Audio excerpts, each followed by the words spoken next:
Welcome. This is yours truly, Coach Felton. And this is Lady L. Hey, welcome to our YouTube channel again.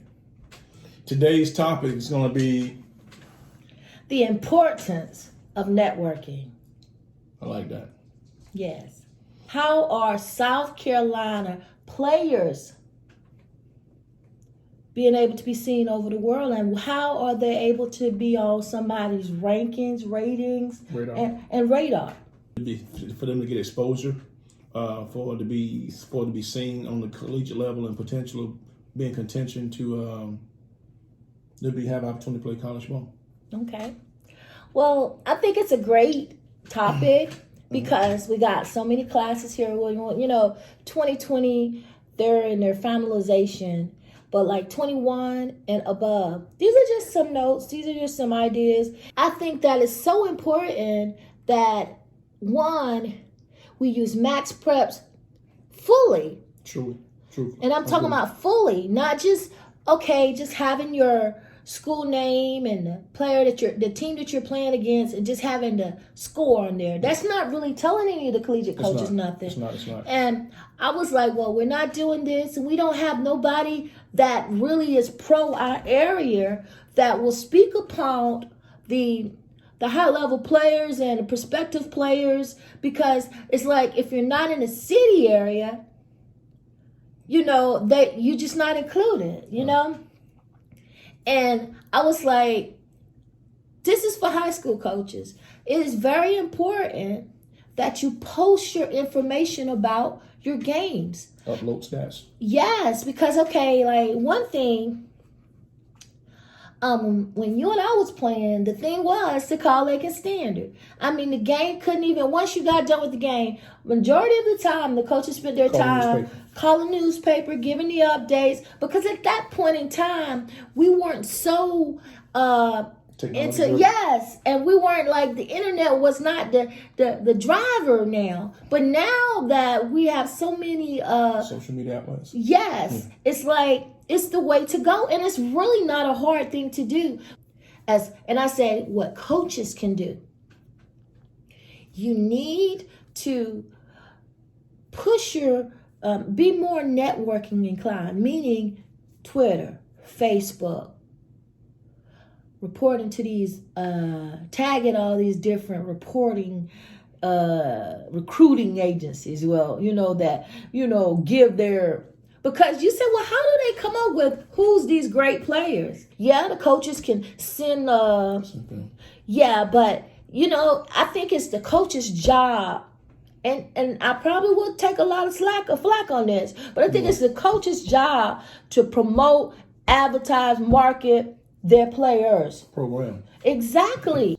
I know it is a job to try to prepare, train, game plan, film study, all that. But I do agree with you. I do think we do need split jobs, because no one man can run a show.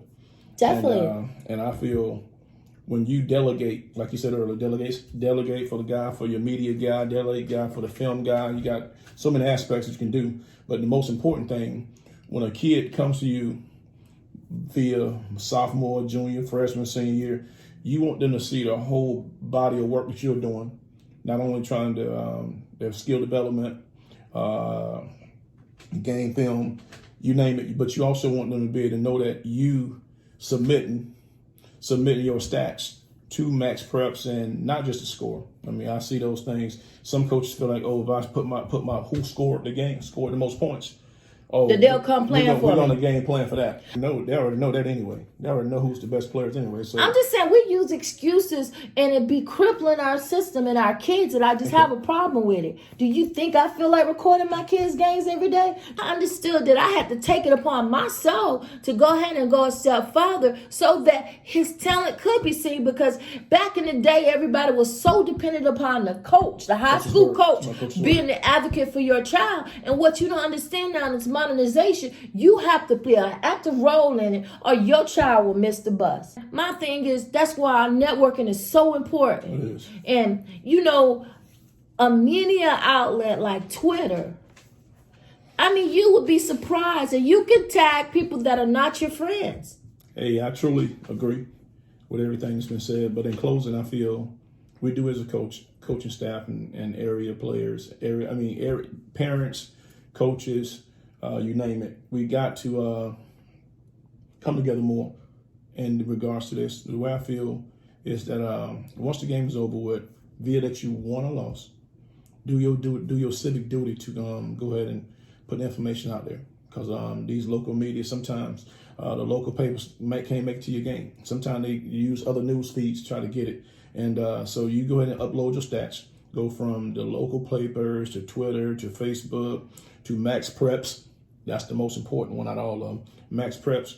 And put the stat line in. It doesn't matter whether you won. It's still news media outlets can pull from that as well. And so it's not about, I don't want nobody to see who my score is. Everybody knows who your best players are.